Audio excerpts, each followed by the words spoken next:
सद्बुद्धि, सन्मार्ग और कार्य का संकल्प देना, अडिग रहे विश्वास तुम पर, ऐसा अंतः कर देना मेरे हृदय में आने में तुम्हें कोई संकोच न हो। हे गुरुदेव, मुझे नज़रों से दूर कभी न होने देना। हे गुरुदेव, मुझे नज़रों से दूर कभी न होने देना। नमस्कार, गायत्री चिंतन धारा के इस सतत प्रवाह में आप सभी का स्वागत है। मित्रों, आज विशेष दिन है। आज गायत्री जयंती है, गंगा दशहरा है और एक पावन दिन है। हमारे संकल्प लेने का भी दिन है और आज के दिन गायत्री जयंती पर विशेष संदेश प्रसारित किया जाता है।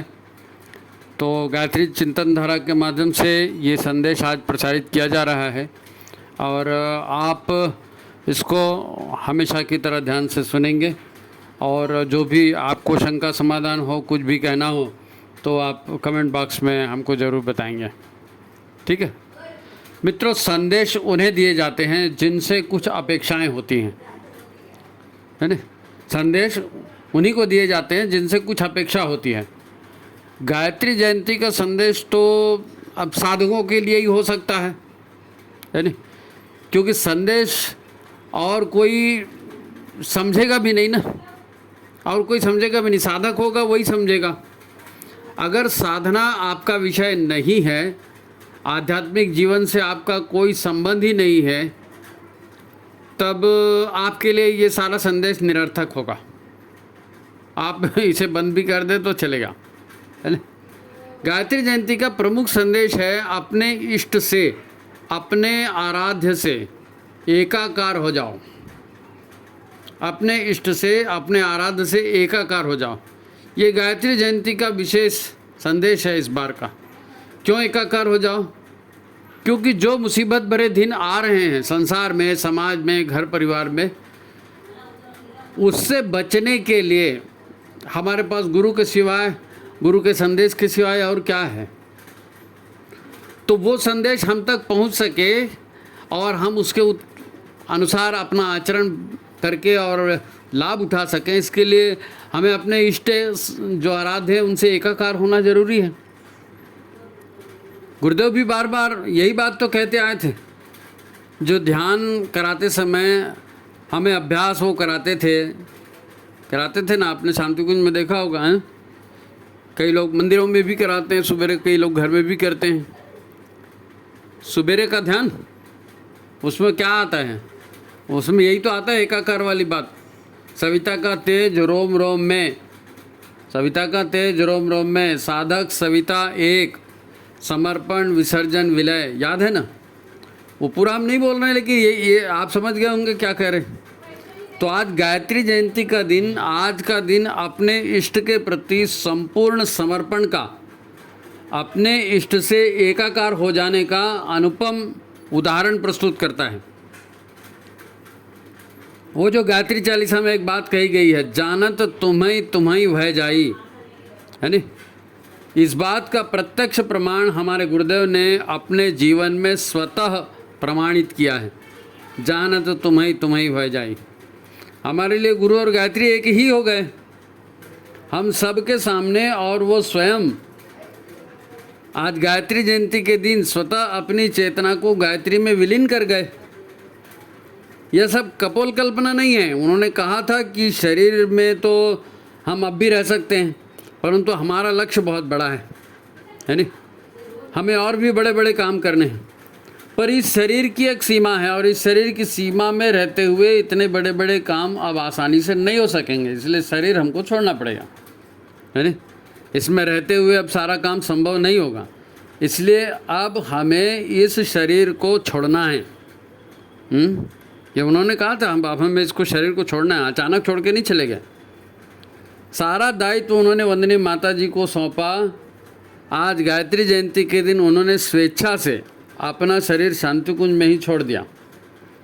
ये सिर्फ गायत्री से एकाकार होना ही नहीं था, ये यज्ञ में सर्वस्व समर्पण का अनुपम उदाहरण भी था, जिसे हजारों लाखों परिजनों ने देखा और अनुभव किया। नहीं, अब ये बात तो हर गायत्री जयंती को आपके सामने कही जाती है, सबको याद दिलाई जाती है कि आज ही के दिन आदिशक्ति जगत जननी का प्रकट दिवस है, आज ही के दिन गंगा दशहरा है। कल्याणकारी पवित्र माँ गंगा भी भूलोक में आज ही के दिन आई थी। ये सब आप कहते आए हैं, बार बार आप सुनते भी आए हो, और ये इस दिन का महत्व है तो कहा भी जाएगा। इस ब्रह्मांड की निर्मिति का जो इतिहास प्रतीकात्मक रूप से हमारे शास्त्रों में लिखा है वो भी हमें बताया जाता है ना। उसमें ये प्रसंग आता है गायत्री जयंती का कि विष्णु जी की नाभि से ब्रह्मा जी प्रकट हुए, तो उनको भी नहीं मालूम था कि मैं कौन हूँ और मैं कहाँ आ गया हूँ, मुझको क्या करना है।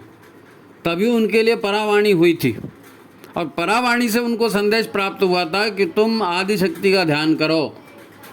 और अब तक सकल सृष्टि की प्राण विधाता ब्रह्मा जी के माध्यम से सृजन करने लगी। वो दिन आज का ही है, आज ही से वो शुरू हुआ ना। इसीलिए इस दिन विशेष का महत्व है। इस दिन बड़े बड़े काम हुए हैं, सृजन के काम हुए हैं, है ना। तो इस दिन का बड़ा विशेष महत्व है, किसी और के लिए नहीं। ये हर गायत्री साधक के लिए महत्वपूर्ण दिन है। यदि तुम अपने को गायत्री का साधक समझते हो या तुम अपने जीवन में गायत्री साधना को सफल करना चाहते हो, तो अपने गुरु से उसकी विधि ठीक से जान लो, क्योंकि गुरुदेव ने अपने आप को समर्पित किया और गायत्री में वो विलीन भी हुए ना, तो उनसे अच्छा और कौन जानता है। तो अपने इष्ट आराध्य को समझ लो, वो क्या थे, उन्होंने क्या किया, कैसे किया, क्योंकि प्रेरणा वहीं से मिलेगी, है नहीं। आखिर उन्होंने भी तो कभी तो साधना की शुरुआत की होगी। जब भी उन्होंने साधना की शुरुआत की होगी तो कठिनाइयाँ उनको भी आई होगी, जैसे आपको हमको आती। शुरुआत सबकी एक ही जैसे रहती है ना।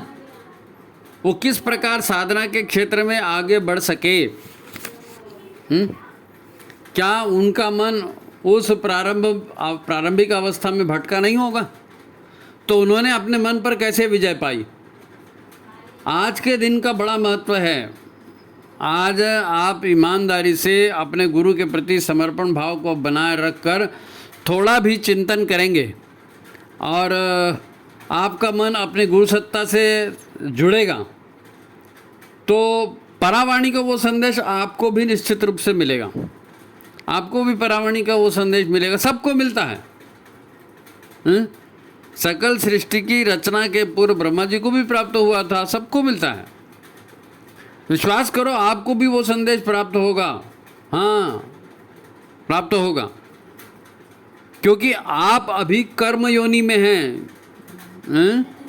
कर्म योनि विशेष योनि है ना, हर प्राणी की तरह थोड़ी है। आप कर्म योनि में जी रहे हैं, कर्म को समझ सकते हैं और कर्म को कर भी सकते हैं अपनी स्वेच्छा से। आपको गुरुदेव ने सुपात्र जाना है, तभी ये संदेश आपके कानों तक पहुंच रहा है। गुरुदेव पर विश्वास है ना, तो उनका संदेश कहाँ किसी न किसी माध्यम से ही आएगा ना। इस संदेश का करना क्या है, अब ये आपके ऊपर है। अधिकांश लोग एक कान से सुनकर दूसरे कान से बाहर निकाल देते हैं। अब वो इसलिए, वो जानबूझ के नहीं निकालते, वो निकल जाता है। और वो इसलिए निकलता है क्योंकि उनके भीतर पहले से इतना कुछ अनर्गल ठूस ठूस कर भरा है कि संदेश के लिए, महत्वपूर्ण संदेश के लिए भी उनके अंदर में कोई जगह ही नहीं रहती।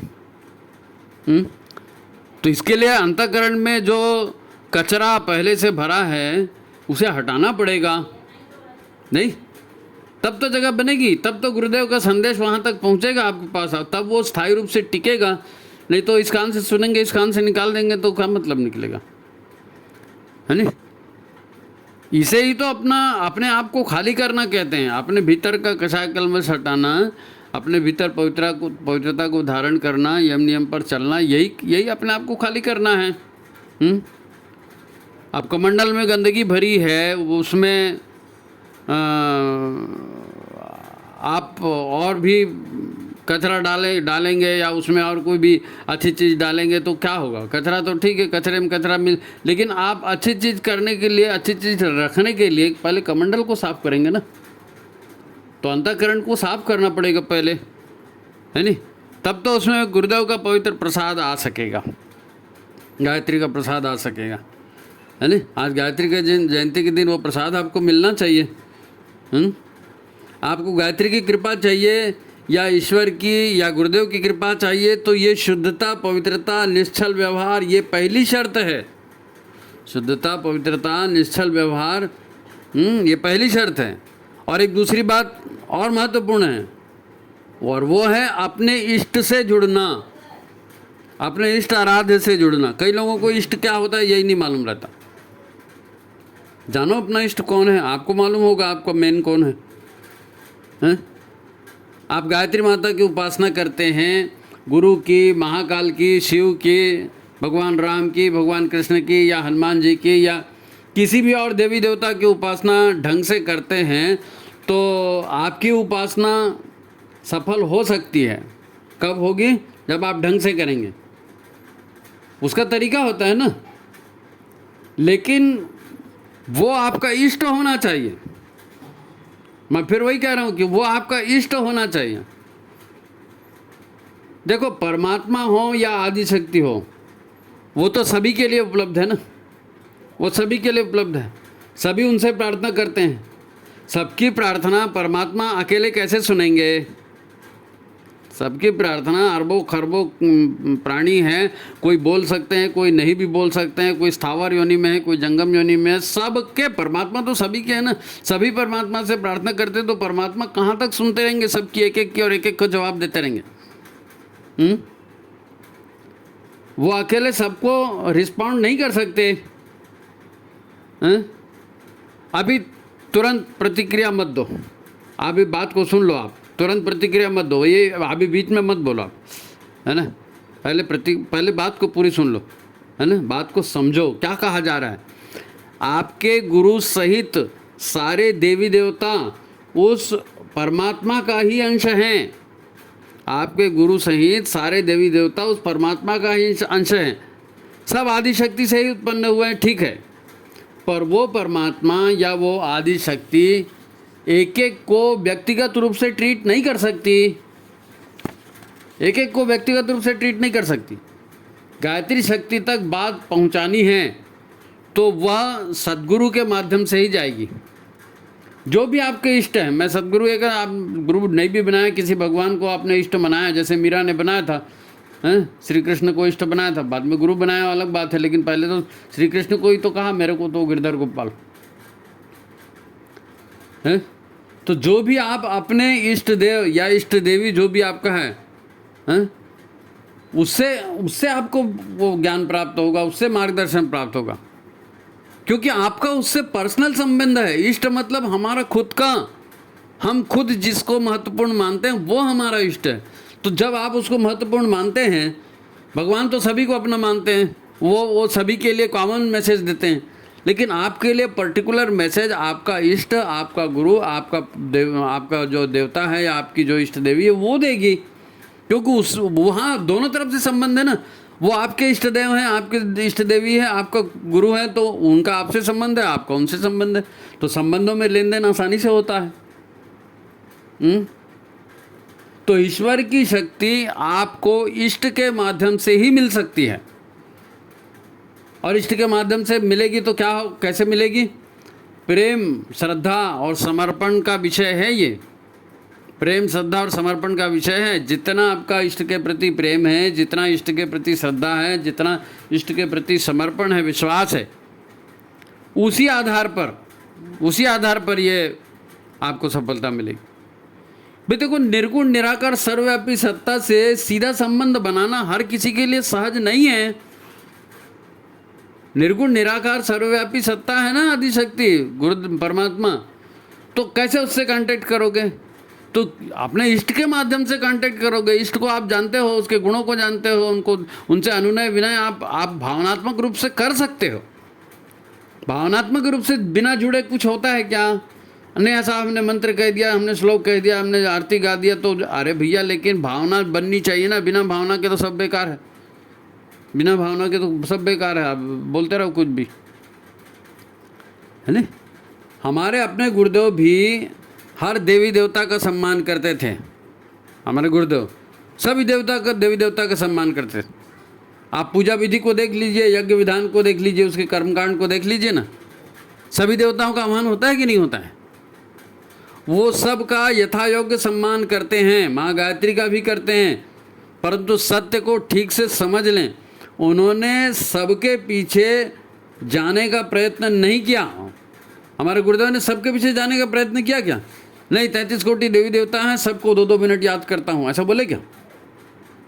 सबके पीछे जाने का उन्होंने प्रयत्न नहीं किया। उन्होंने अपना पूर्ण शरीर, उन्होंने अपना पूर्ण जीवन सिर्फ और सिर्फ अपने गुरु को समर्पित किया। गुरु उनके इष्ट थे। वो बोले भैया मैं गुरु के सिवा और किसी को नहीं जानता, वो सब महान है ठीक है, लेकिन मैं गुरु को ही जानता हूँ, मेरे तो वही हैं।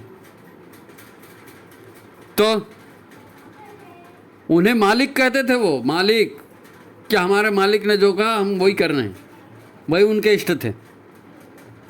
वो आज गायत्री जयंती को गायत्री में विलीन हो गए, हम कह रहे हैं ना, तो वो भी केवल और केवल अपने इष्ट, अपने गुरु को पूर्ण समर्पित होकर सेवा कर सके, ऐसा कर सके।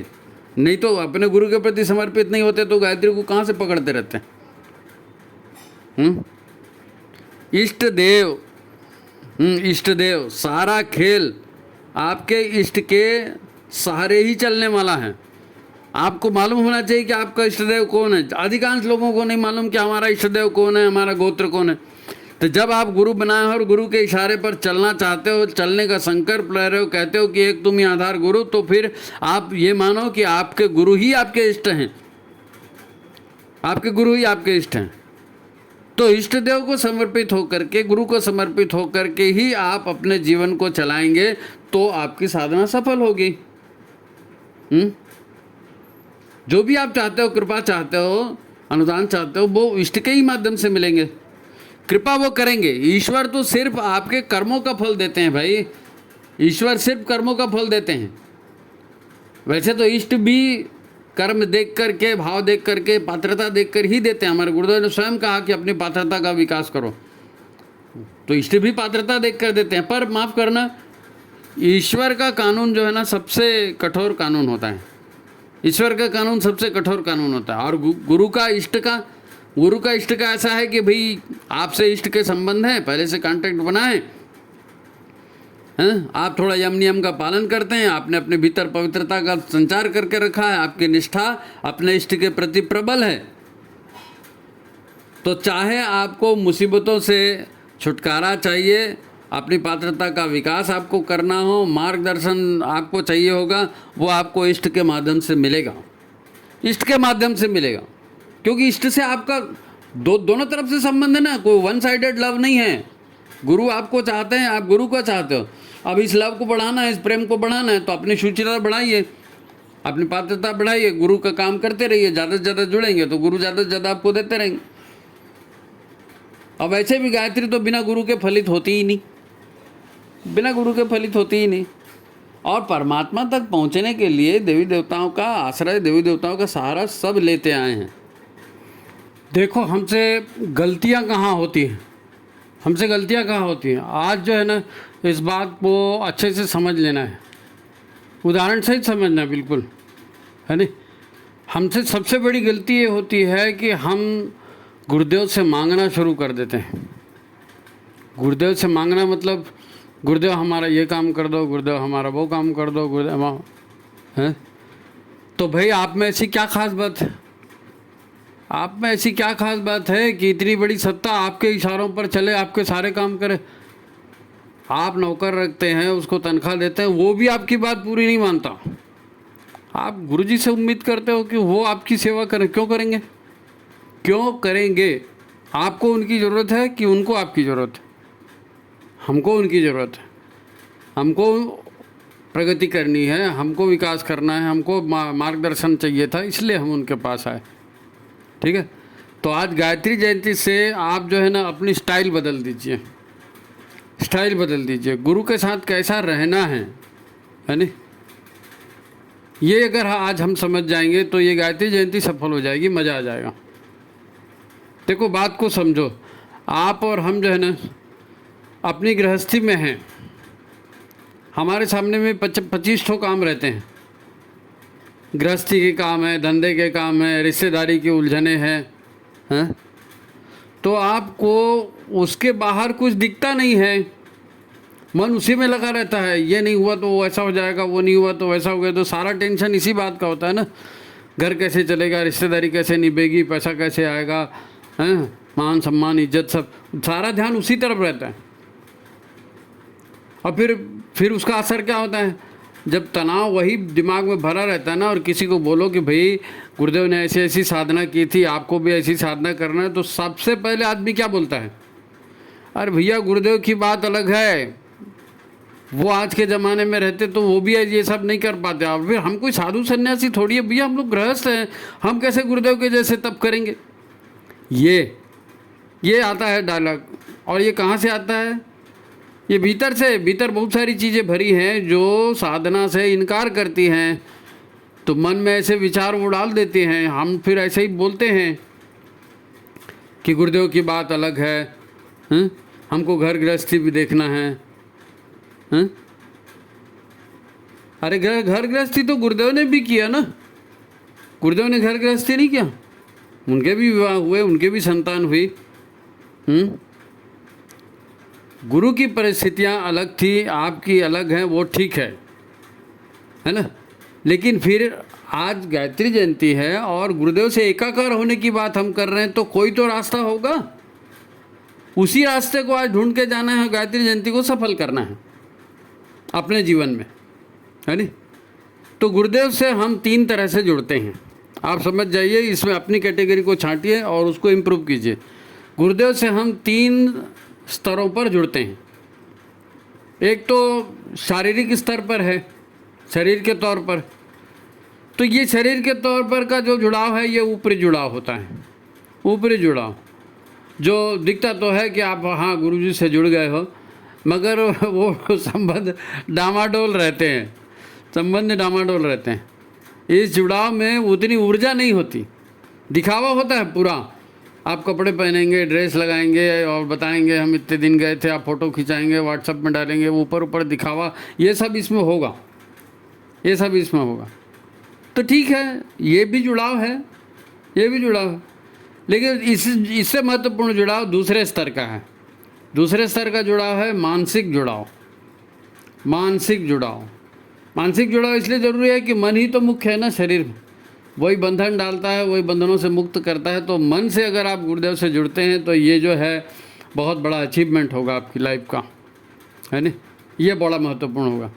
शरीर से जुड़ा व्यक्ति जो है ना, ये कर्मकांड को पकड़ता है, ऐसा करना चाहिए, बाएं हाथ से ये, दाहिने हाथ से वो, आप जानते हैं कर्मकांड, है नहीं, वो शरीर से जुड़ा। और मन से जुड़ा हुआ जो साधक होता है ना, वो भाव पक्ष को पकड़ता है, वो भाव पक्ष को पकड़ता है। हाँ, अब इसको एक उदाहरण बताता हूँ आपको, भाव पक्ष को कैसे पकड़ता है, आप भी पकड़ सकते हैं। देखो हम लोग बिजी रहते हैं, सुबह से शाम तक, रात तो लेट नाइट सोए, सुबह नींद नहीं खुली, जो जैसा भी हुआ अपने कार्यक्रम कर रहे हैं, फिर भाग दौड़ में कहीं और जाना है, भागती दौड़ती ज़िंदगी ना। तो इस ज़िंदगी में गुरु से जुड़ना है, इस ज़िंदगी में गुरु से जुड़ना है। तो कैसे एडजस्ट करते हैं, जो मानसिक रूप से जुड़ जाता है वो कैसे एडजस्ट करता है। भाई आपका समय है कि आपको जो है सुबह आप 6 बजे उठ गए, या 6:30 बजे, या 7 बजे, 5 बजे, जैसे भी आप उठे, आपने एक शेड्यूल बनाया। तो उस शेड्यूल में आपका रहता है भाई मैं नहाने धोने में मेरे को इतना समय लगेगा, जाप में इतना समय लगेगा, फिर मैं ये करूँगा, वो करूँगा, फिर नाश्ता करूँगा, फिर घर से जाऊँगा, जो भी आपका शेड्यूल है। अब आप बताइए कि आप 10 मिनट 15 मिनट अगर जाप के लिए निकालते हैं तो मन तो लगने से रहा ना, मन लगने से रहा, किसी के बाप का नहीं लगेगा। कैसे लगेगा, ऐसे नहीं लगता। हाँ, आप जाप जरूर कर लेंगे, जाप के समय 17 विचार भी आते रहेंगे, और वो विचार जो है ना फिर आपके मन में बात बिठा देते हैं, भैया मन तो नहीं लगता, कर देता हूँ, 3 माला हो जाती है, 1 माला कर देता हूँ, जो भी आप करते होंगे। लेकिन जो व्यक्ति मन से जुड़ा है वो इसके आगे भी एक काम करता है कि चलो ठीक है, रूटीन का जाप था, षटकर्म किया, आह्वान किया, जाप किया, 1 माला 2 माला, सूर्य को अर्घ्य दिया, वहाँ तक ठीक है, अब फटाफट करना था, करके चले भी गए। ऐसा व्यक्ति फिर जाके मान लो बस स्टैंड में खड़े हैं, तो मौन मानसिक जाप वो भीतर से शुरू कर देता है। मौन मानसिक जाप, किसी को दिख नहीं रहा है, किसी को सुनाई भी नहीं दे रहा है, खड़े हो आप, वेट कर रहे हो बस का, मौन मानसिक जाप शुरू। ऑफिस में बैठे हैं, दुकान में बैठे हैं, कहीं भी कुछ भी काम कर रहे हैं, लोग इधर उधर के गप मार रहे हैं, आप सोचते हैं कि नहीं यार गप क्यों मारना, गुरु से जुड़ना है तो मौन मानसिक जाप शुरू करो।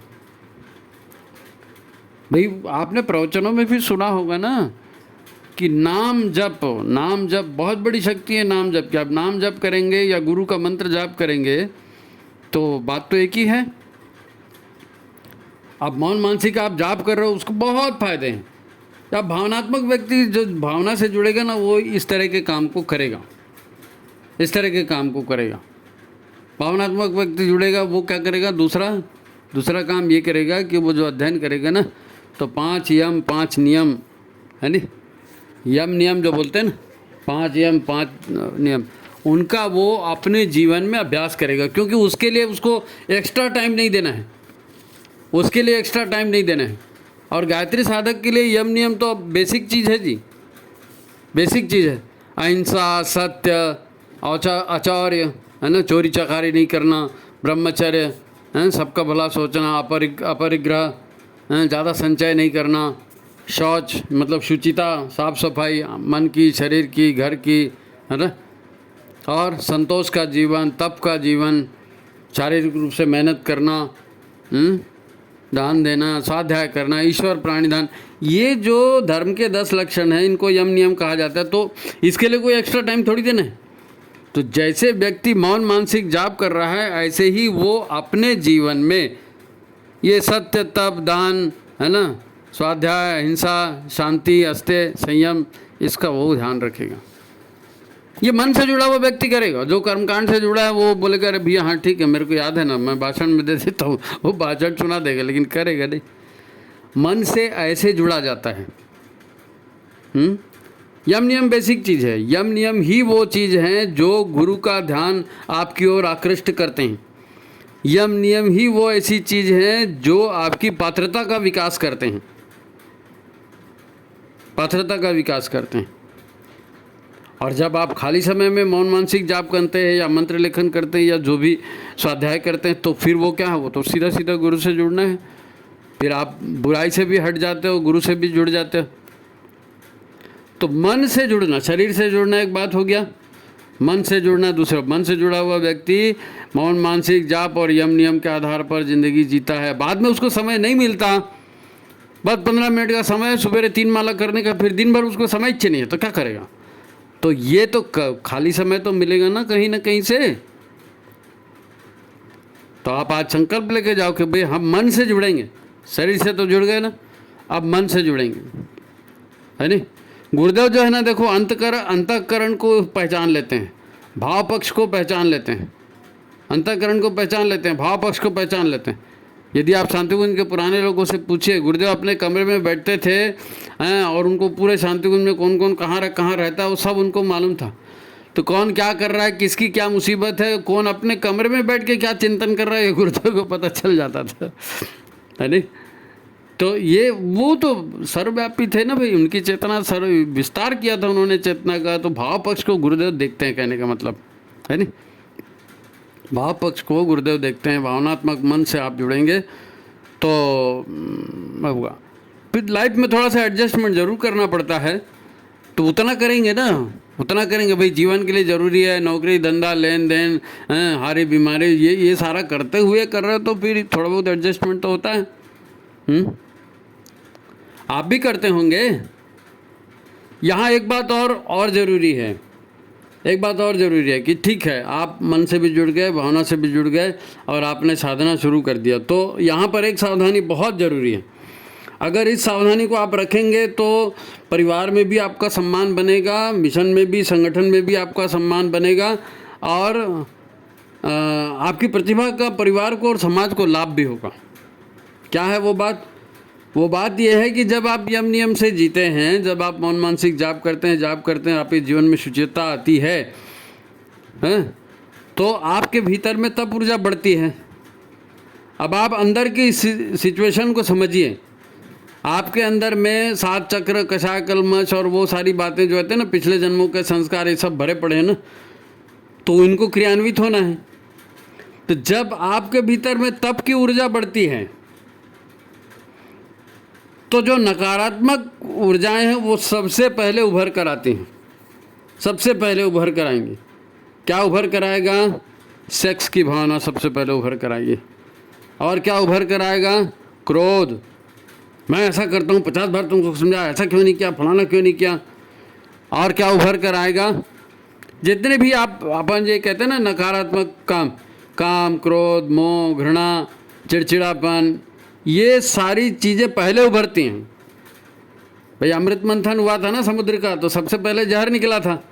तो जब आप एक साधक का जीवन जीते हैं, आपके भीतर में ऊर्जा का स्तर बढ़ने लगता है, तो सबसे पहले ये विष निकलते हैं, ये विष निकलते हैं। अब इनको न्यूट्रलाइज करना है, इसको आरोपित नहीं करना है, इनको कैसे करना है? न्यूट्रलाइज करना है, इन्हें भस्म करना है। तो इसके बहुत से तौर तरीके हैं। गुरुदेव ने बहुत सी चीज़ें आपको बताई है, लेकिन आप ये सोचते हो कि अरे क्या है, पीला कपड़ा पहनकर क्या होगा? अरे पीला कपड़ा पहनने से आपके भीतर में सात्विकता बढ़ती है। आपको कहा गया कि भैया आप अपना आसन दूसरे को नहीं देना, मिट्टी पर बैठना, मिट्टी के संपर्क में रहना, पेड़ों के संपर्क में रहना, जलाशय के संपर्क में रहना। तो ये जो जलाशय है, ये मिट्टी है, ये पेड़ हैं, ये आपकी नकारात्मक ऊर्जाओं को अवशोषित कर लेते हैं। आप शंख बजाते हैं तो नकारात्मक ऊर्जाएं नष्ट होती हैं। आप घंटा बजाते हैं, नकारात्मक ऊर्जाएं नष्ट होती हैं। आप कपूर जलाते हैं, नकारात्मक ऊर्जाएं नष्ट होती हैं। घर में शुद्धता पवित्रता का वातावरण बनाते हैं। आपने नियम बना दिया, नहीं भाई घर में कोई गाली गलौज नहीं करेगा, कोई जोर से नहीं बोलेगा। आपके भीतर की नकारात्मक ऊर्जाओं पर नियंत्रण होता है। ये अति महत्वपूर्ण बात है। नहीं तो क्या होगा, घर में 4 लोग हैं, 3 लोग हैं, और एक जने जाप करना शुरू कर दिया तो बाकी लोगों को डिस्टर्ब होने लगा। अरे ये जब देखो तब उधर ही रहता है, हमारे से बात मत करो बोलता है, ऐसा मत करो बोलता है। तो वो घर में 3 लोग हैं, उसी में से बोलना शुरू हो जाता है, ये तो घमंडी है, ये तो नहीं सुनेगा, ये तो ऐसा करेगा। और आप अगर उसके ऊपर भड़क गए तो बोले जब से ये गायत्री को चिपका है तब से इसका कबाड़ा हो गया, पहले अच्छा था। ये होता है, प्रैक्टिकली ऐसा ही होता है। इसलिए गुरु से अगर जुड़ना है, गुरु से, तो गुरु ने जिस ढंग से जीवन जीने के लिए आपको बताया है, आपको एक बात बताऊं, जितने जटिल और सिले सिलाए कपड़े पहनते हैं ना, उतना तनाव बढ़ता है मन में, मालूम है? इसलिए आपको धोती पहनने के लिए कहा जाता है, साड़ी पहनने के लिए कहा जाता है। और आदि जितने भी पूजा पाठ के स्थान होते हैं, सिला हुआ कपड़ा नहीं पहनना, या तो पीला कपड़ा पहनना है या तो सफ़ेद कपड़ा पहनना है। बोलते हैं ना, कपड़े का रंग, कपड़े का प्रकार, आहार का प्रकार, सोने का, उठने का, बैठने का, जागने का, बोलने का, ये जितने भी स्टाइल हैं, इन सब से आप अपनी नकारात्मक ऊर्जाओं को भस्म कर सकते हैं, कमज़ोर कर सकते हैं, नष्ट कर सकते हैं। और जैसी जैसी नकारात्मक ऊर्जाएं भरेंगी ना, तो सकारात्मक ऊर्जाओं के लिए स्थान बनेगा। गुरु के प्रति श्रद्धा और प्रेम आपका बढ़ता जाएगा, समर्पण भाव आपका बढ़ता जाएगा, समर्पण भाव आपका बढ़ता जाएगा। शरीर से जुड़ना एक अलग बात है, मन से जुड़ना एक अलग बात है। आप मन से जुड़ जाइए। आज गायत्री जयंती है, आप ये मान करके चलिए कि हम मन से जुड़ेंगे। और तीसरा जुड़ाव तो चेतना का जुड़ाव है, चेतना का जुड़ाव। चेतना का जुड़ाव तो वो जुड़ाव क्या है, वो तो विलीनीकरण है। चेतना के ऐसा तो होता नहीं, वहाँ पर कोई चेतना दिखती नहीं, किसी को कुछ होता नहीं है। जब आपका मन पूरा जुड़ जाता है ना, तो वही रूपांतरित हो जाता है। जानत तुम्हें वह जाई। जब आप गुरु के जैसा करना शुरू कर देंगे, हर बात करिष्ये वचनम तव, उसी ढंग से चलना शुरू हो जाएगा। गुरु ने अपने गुरु का कहना माना ना, तो वह एक हो गए गुरु के साथ।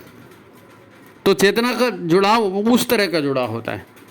तो उसके लिए बेसिक जरूरी है कि मन का जुड़ाव, और मन के लिए ज़रूरी है शरीर का जुड़ाव। आप साहित्य बांटने जाते हैं, लोगों को यज्ञ में बुलाते हैं, किसी के यहाँ जन्मदिन कराए, किसी के यहाँ कोई संस्कार कराए, तो आदमी एकाएक साहित्य से जुड़ता है या विचार से, शरीर से जुड़ता है। पहला जुड़ाव शरीर से जुड़ा होता है। आप उसको फोर्स मत करिए। अगर किसी को आपको निष्ठावान कार्यकर्ता बनाना है, या आपको भी खुद भी निष्ठावान बनना है, तो ज़बरदस्ती वाली बात मत करना, प्रेम वाली बात करना। प्रेम में आप कुछ भी मांगोगे, प्रेम से मांगोगे, आदमी जान भी देगा। जान नहीं लेना है किसी की, लेकिन एक बात बोल रहा हूँ, माता जी करती थी ना, माता जी ने कभी किसी को कुछ खड़ा कहा नहीं, बेटा घर में क्या स्थिति है, बाबूजी की क्या स्थिति है, और बच्चे लोग कैसे हैं, और क्या हुआ, बेटी की शादी हुई क्या, और घर बनाकर। माँ इस तरह की बातें करती थी तो हर आदमी आज भी उनके नाम से नहीं माता जी, वो श्रद्धा से झुक जाता है। अब फिर ये सारी बातें जो है ना, जब आप मन से जुड़ेंगे और जैसे जैसे अंतःकरण के ये नकारात्मक भाव हटेंगे ना, तो आपके भीतर में श्रद्धा भाव बढ़ेगा। और श्रद्धा एक बार बढ़ जाए, श्रद्धा समर्पण को दिला देती है, और समर्पण, श्रद्धा, प्रेम, ये इससे बड़ी साधना कोई नहीं होती। सजल श्रद्धा इसीलिए वहाँ बनाई गई है, सजल श्रद्धा इसीलिए बनाई गई प्रतीक के रूप में, है ना। तो आज ये गुरु से एकाकार होने का दिन है, गुरु से एकाकार होने का दिन है ना। दुनिया बदल रही है, बहुत सारी मुसीबतें, बहुत सारी समस्याएं नई नई पैदा हो रही हैं, और लोग जो समाधान देने आज आ रहे हैं ना, वो समाधान नहीं दे रहे हैं, वो बिजनेस कर रहे हैं। आपको लूटेंगे, आपसे 4 पैसा लेके जाएंगे, आप कहाँ कहाँ ठगाते फिरोगे, आप कहाँ कहाँ ठगाते फिरोगे। इसलिए गुरु का पल्ला पकड़ना है, गुरु के साथ चलना है, वो त्रिकालदर्शी है। और उन्होंने तो युग निर्माण का सूत्र दिया है ना, नया युग कैसे बनने वाला है, उसके हिसाब से वो आपको तैयार कर रहे हैं। तो समर्पण कोई बुरी बात नहीं, अच्छी बात। आप करके देखिए, मज़ा आ जाएगा। इस बार गायत्री जयंती में गुरु के साथ एकाकार होने का संकल्प लेकर के जाइए आप, और उसको याद रखिए, उसको याद रखिए, है ना। और ये मौन मानसिक जाप का जो मैंने आपको बताया खाली समय पे करने के, इसको आप करो तो सही। खाली समय में मौन मानसिक जाप करो और यम नियम का पालन करो, बेसिक चीज़ है। गुरु की प्रेरणा खुद ब खुद आपके पास आती जाएगी, आपको सारी समस्याओं का समाधान घर बैठे मिलता जाएगा, वो मांगने पूछने की ज़रूरत भी नहीं पड़ेगी। तो आपकी साधना सफल हो। गायत्री जयंती आप सबको, गायत्री जयंती की शुभकामनाएं। आप विशेष ऊर्जा लेकर के यहाँ से जाएं। इसी शुभकामना के साथ आज की बात समाप्त। सभी को प्रणाम, नमस्कार। इसको ज़्यादा से ज़्यादा लोगों तक पहुँचाइए, है ना। अभी 1-2 दिन समय है अपने पास, ज़्यादा से ज़्यादा लोगों तक इस विचार को पहुँचाइए। और जितने भी मिशन से जुड़े हैं या अपने कार्यक्रमों में आ रहे हैं, उनके भीतर में निष्ठा भाव बढ़े, उनकी साधना का स्तर बढ़े।